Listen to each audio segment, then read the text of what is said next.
just a moment, you'll hear James Stewart as the six-shooter, only one of the many fine programs brought to you Sundays on NBC. Each Sunday, listen to the music of the NBC Symphony Orchestra broadcasting from Carnegie Hall. Hear the amusing adventures of Hume Cronin and Jessica Tandy in The Marriage, and tune to the NBC Star Playhouse for the nation's greatest stars. It's a lineup of wonderful programs, all of them heard only on NBC. James Stewart as the six-shooter.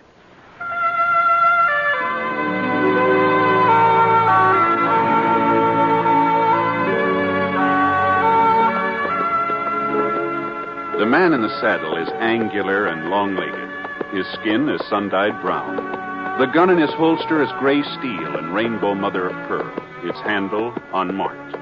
People call them both the six-shooter.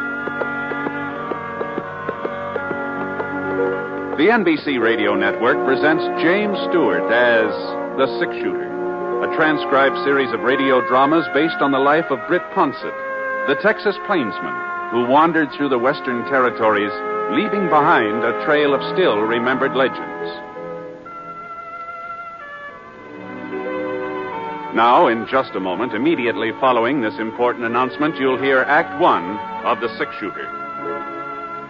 A Christmas gift with a future. That's how everyone feels about a gift of United States savings bonds. Because when those bonds mature, they pay back $4 for every $3 invested. What's more, they can be held as long as 10 years beyond maturity and earn even further interest. Give a gift of United States savings bonds. Now, Act One of The Six-Shooter, starring James Stewart.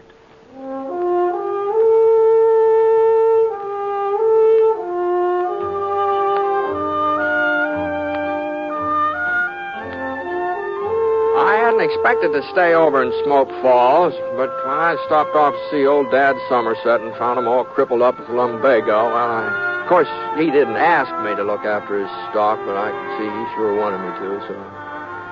Well, a couple of weeks later, he began feeling better, so I started thinking about moving on. It was nearly 5 o'clock in the afternoon that day. The sun just spilled over the top of Eagle Mountain when the buckboard pulled into the yard. Mr. Ponset?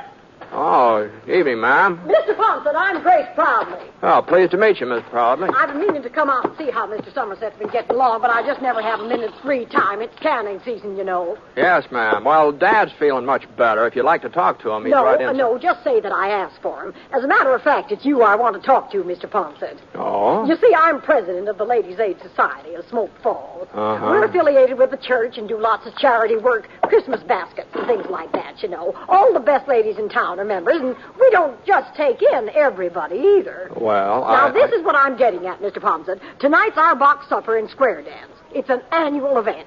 Mr. Simpling always loans us his barn for the occasion. I've spent the whole afternoon helping with the decorations. Now, Polly Sullivan, that's Wade Sullivan's wife, she's chairman of the decorating committee, but since I'm president, I felt it was my duty to give her a hand. That's what made me so late coming out here to ask you. To ask me? About attending the supper. Oh. No, well, I'm not going to take no for an answer. Oh, but Miss Proudley... To tell you the truth, I've already told folks you were planning to come. Oh, but you shouldn't have done that. Now, after all, you're practically the first celebrity we've ever had in Smoke Falls. The auction starts at 7:30. You won't be late, will you, Mr. Ponset? Oh, but... And one more thing, would you mind wearing your gun? The men folks are especially interested in that. Get up, Sheba.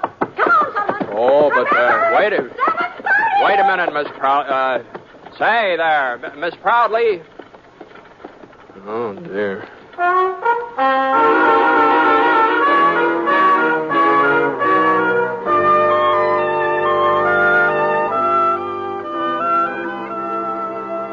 Well, after I gave Dad his supper, I washed my face and wet down my hair and started off for old man Simpling's barn. When I got there, Miss Proudley met me at the door and introduced me around. The only name that sank in was her daughter, Ellen.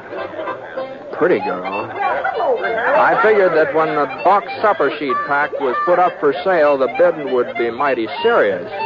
All right, everybody, we're ready to begin the auction. We don't want the music now, Wilbur. Wilbur! table here so you can get a good look at what you're buying.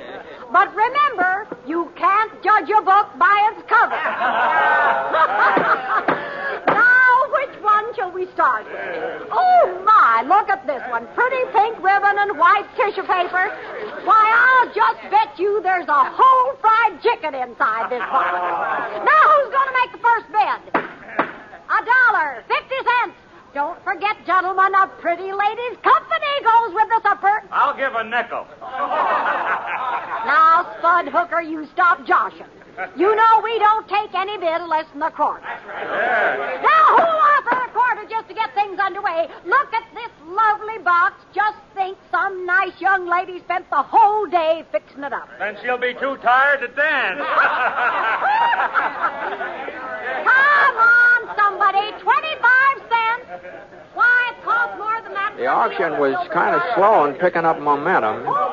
But when Mrs. Proudley started in to make the third sale, well, there wasn't much doubt whose supper she was selling. Ellen Proudley sort of reddened in the cheeks and tried to look unconcerned. I saw her give somebody a glance on the other side of the room, almost like a signal. Couldn't tell who it was intended for, but there were two fellas standing over there. Spud Hooker is one, a tall, husky, about 25. He'd been cracking jokes and acting sort of like he owned the place. The other boy was kind of a different sort. He's thinner, shorter. He hadn't opened his mouth since I got there. Now, let's see if you can't do a little better this time, gentlemen.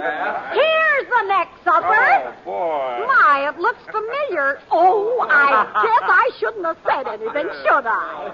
Ellen will just about murder me when I get home. Oh!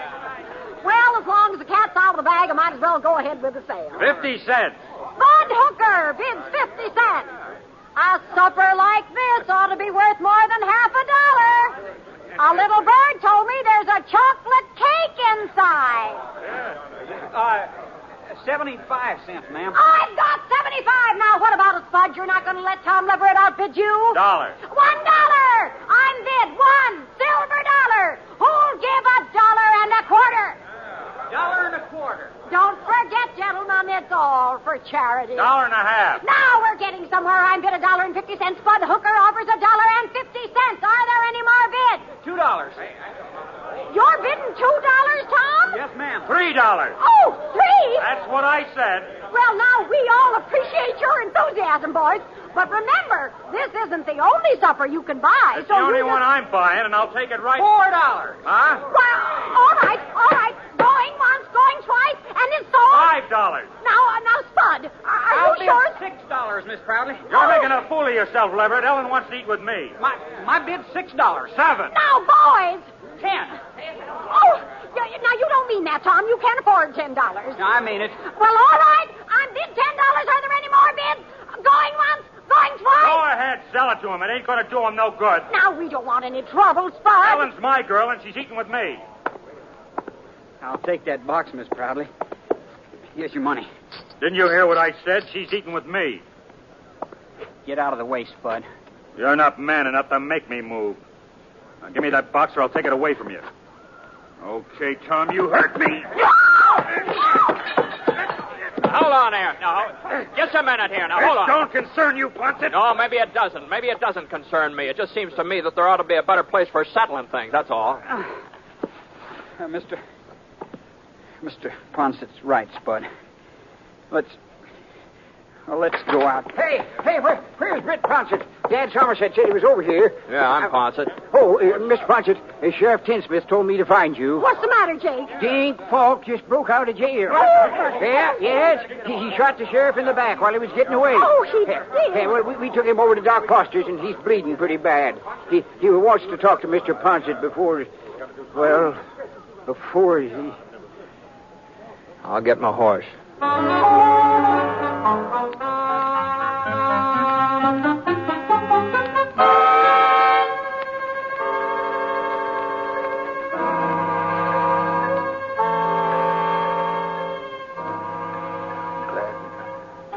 Glad you got here, Britt, before... Now, what are you talking about, Ray? You're going to be all right. The doc says you'll be back on your feet again inside of a week or so.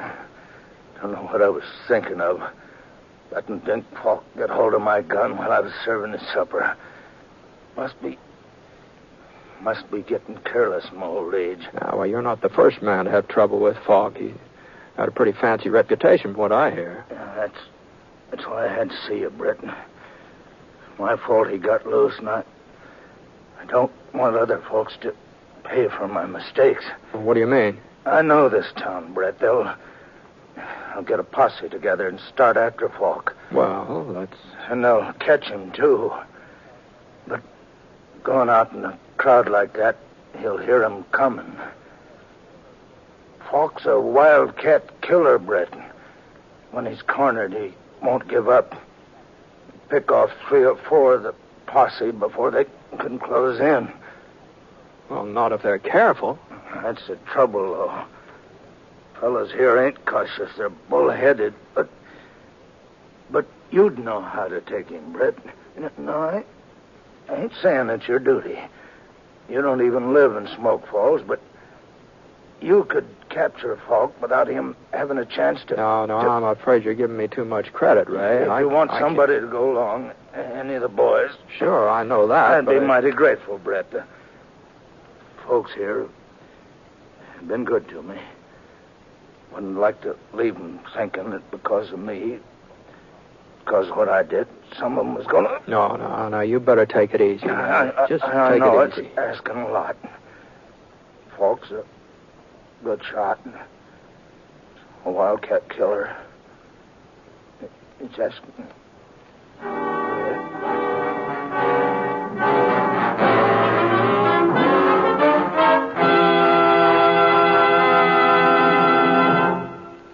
We'll return to James Stewart as the six-shooter in just a moment. Recently, the American Red Cross was called on for immediate and dramatic expansion of its part in the National Blood Program, was asked to make available all the gamma globulin possible for the prevention of paralysis from polio. Experiments conducted over the past 2 years have demonstrated the effectiveness of this treatment. It takes approximately 1 pint of blood to make an average dose of gamma globulin as used for polio. And 1 injection protects a child for a period of 1 to 5 weeks. Therefore, there is a tremendous need for blood donations now, so that we may be able to do our utmost to safeguard our children during the epidemic period next summer. At the same time, there has been no let-up in the need for blood for use overseas and for the thousands of wounded men in our military hospitals who are still fighting for a chance to live. If you are an adult, call your local Red Cross chapter right away. Get an appointment to make a donation of your blood for the National Blood Program, which aims to supply the total blood needs of the country.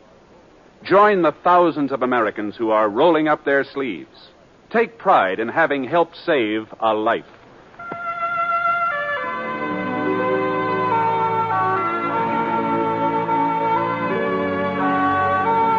Now, Act 2 of The Six-Shooter, starring James Stewart as Britt Ponset.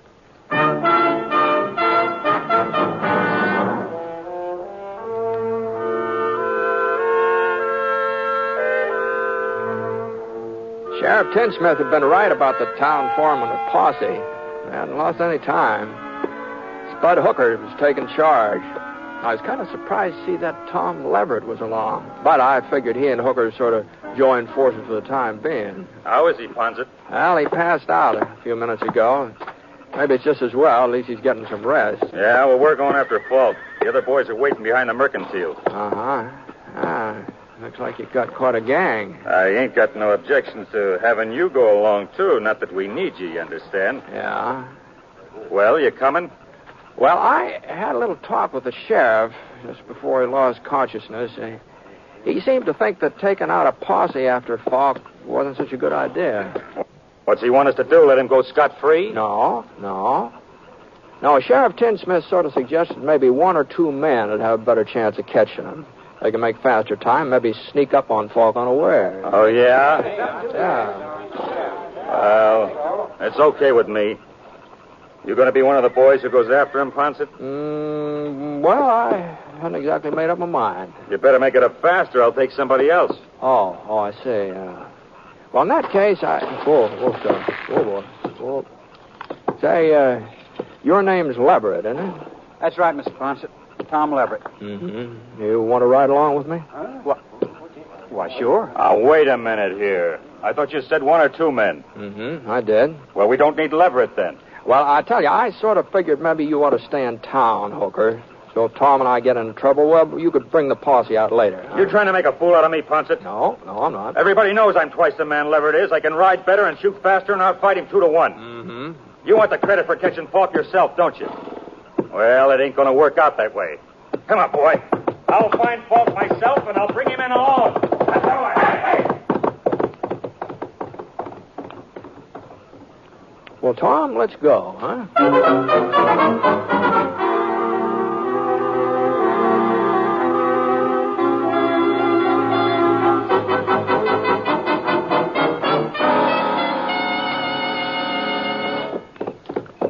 Falk's trail headed west up toward Eagle Mountain.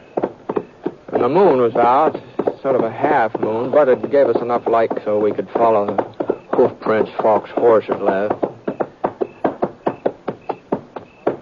Along about midnight, we spotted another trail, fresher. It couldn't have been more than a couple minutes old. It cut in from one side and then went on ahead in the same direction Falk was riding. You see that, Tom? Yeah. Looks like Spud Hooker took a shortcut. Yeah. You reckon he'll beat us to him? Oh, you never know. Never know. If he does, he might save us some grief, wouldn't he, huh?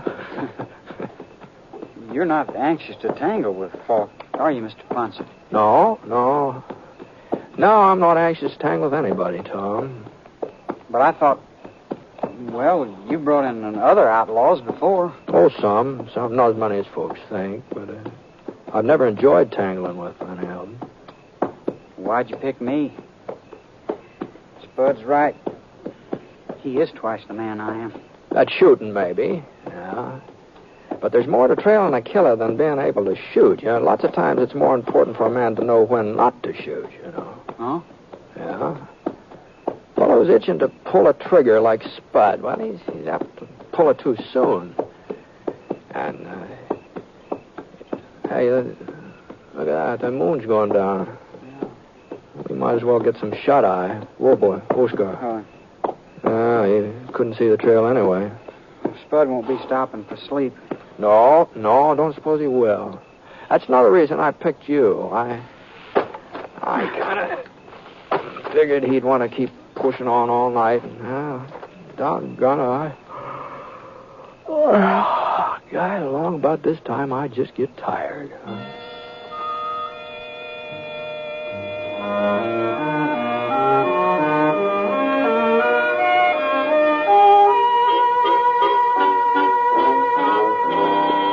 As soon as the morning sun began gray in the sky, we started off again. Falk's trail was winding up the side of Eagle Mountain now. It was pretty hard riding.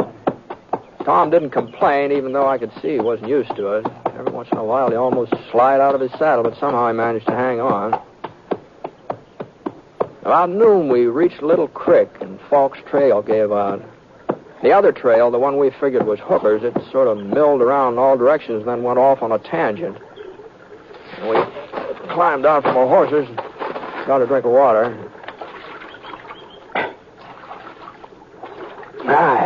It tastes good, doesn't it? It sure does. You ever been out this way before, Tom? Oh, yeah. Not for the last couple of years, though. Any cabins around, place a man could hide out? Well, not that I remember. You think we're getting close to him? Well, he could have gone on using the creek to cover his trail, but he'd have to stop pretty soon. No? Oh, yeah, a man can't keep riding forever. Even Dink Falk. So far, we haven't seen any signs that he made camp, you see. That's so. Giant cave. Hmm? Well, he might be there, Britt. It's not more than a mile away, due south. Giant cave. Well, you've heard of it, ain't you? No, I don't think I have. Well, it'd be a perfect spot for a man to hole up. Nobody knows for certain just how far back into the mountain the cave really goes. Some scientific fellows tried to explore it last summer, but, well, their lanterns gave out before they come to the end.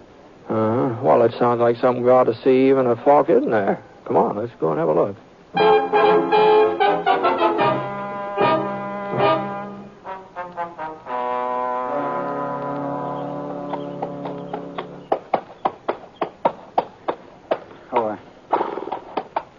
That's the entrance there, Britt.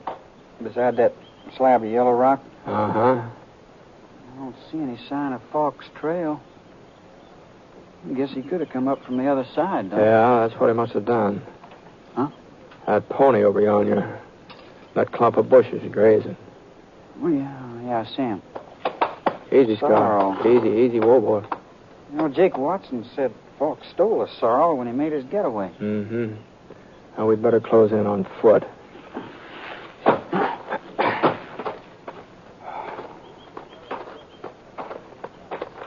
We tethered our horses on a couple of spruce saplings, moved into the cave entrance. It wasn't a very big hole. We had to sort of bend over and crawl through it. But the room on the other side, it must have been 100 feet long, 50 feet wide. The walls were sheer rock, sort of rainbow-colored, so smooth you'd have thought somebody had been polishing them. And then the light behind us got down to a pinpoint.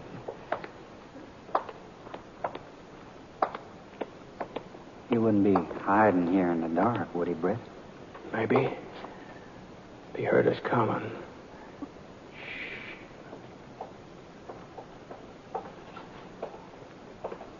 There's somebody up ahead. Yeah. You got your gun ready? Uh-huh. Now, don't use it unless you're pretty sure of hitting something. If we start shooting, it'll just help his aim. Okay. All right, now back up against the wall here behind you.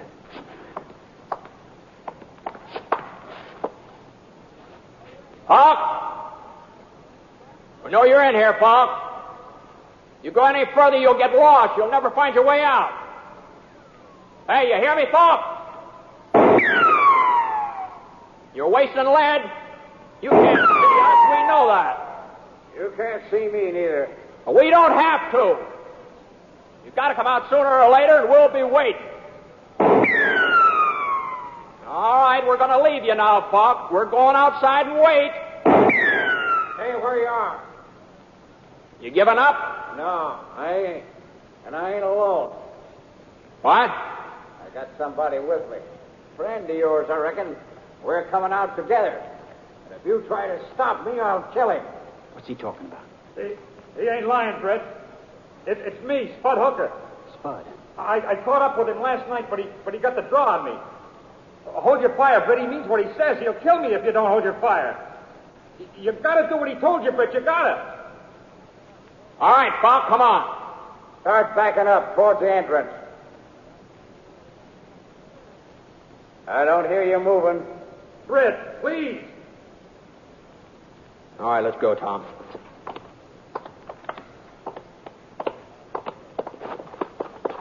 We backed out into the daylight, Tom and me, and waited for them.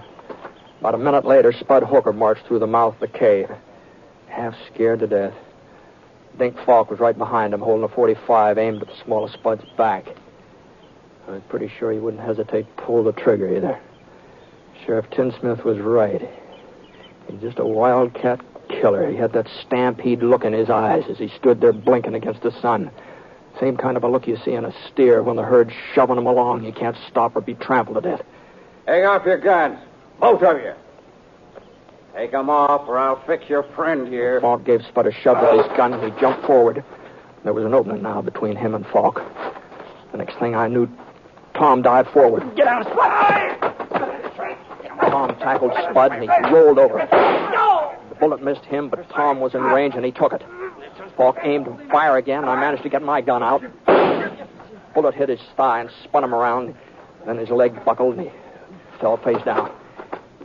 He hadn't let go of the pistol yet. He started to bring it up. Drop it, Falk! For a second, his finger went right on squeezing the trigger, but no, he just didn't have the strength. Tom? Tom, you all right? Sure. Yeah, it's hardly bleeding. I should have let Falk alone. I should have let you handle him, Britt. Well, I don't know. Looks to me like Tom did most of the handling around here. I mean, if it hadn't been for him, you know, I guess I had you figured wrong, Tom. I never thought you'd be the one to save me, but... I wasn't saving you, Spud. Huh? I don't like you. I never did. And nothing's going to change that. Then why? I like Ellen.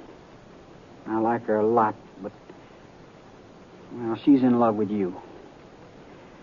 If you got yourself killed, it would just hurt her and wouldn't do me no good. Ellen, tell you she's in love with me? She didn't have to.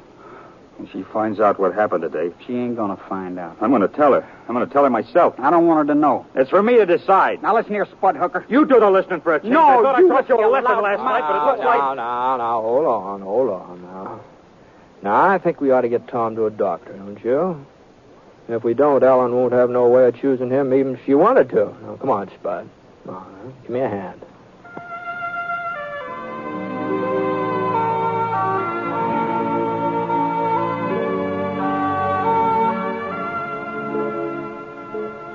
Now, we tied Falk onto the back of his pony and started off for town. I sure didn't know what Ellen was going to do about Spud and Tom. Oh, you never know what a woman's going to do when it comes to, falling in love and marrying and all that sort of thing. But I did know one thing. That picking Tom to go along with me, that'd been a pretty good choice. Ellen Proudley could do a whole lot worse,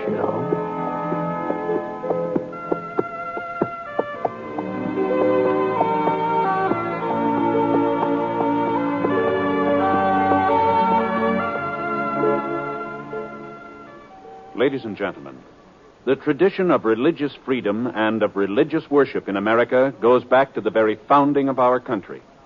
So, in these days of world crisis, when our nation and all its citizens need spiritual strength and guidance, all of us should think again of what religion means to us and to our country. For it's religious faith that makes our way of life possible. During November, people of many faiths are joining in a great Religion in American Life campaign. So, whatever your faith may be, you are asked to join in this campaign. Be sure to attend and support the church or synagogue of your choice. And if you have children, by all means, light their life with faith. Bring them to worship this week.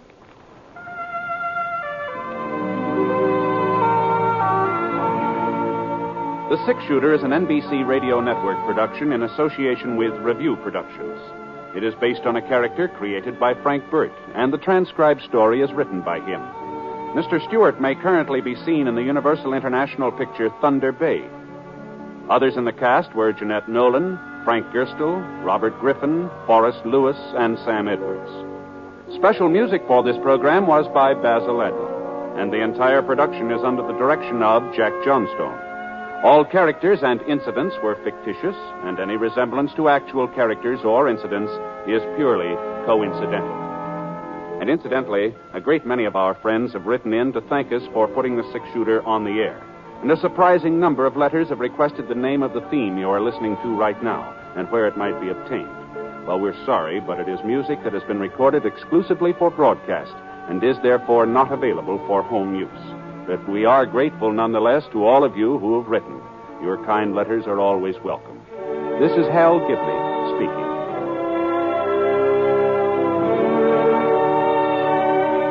Tonight, here's Celeste Holm in the NBC Star Playhouse on the NBC Radio Network.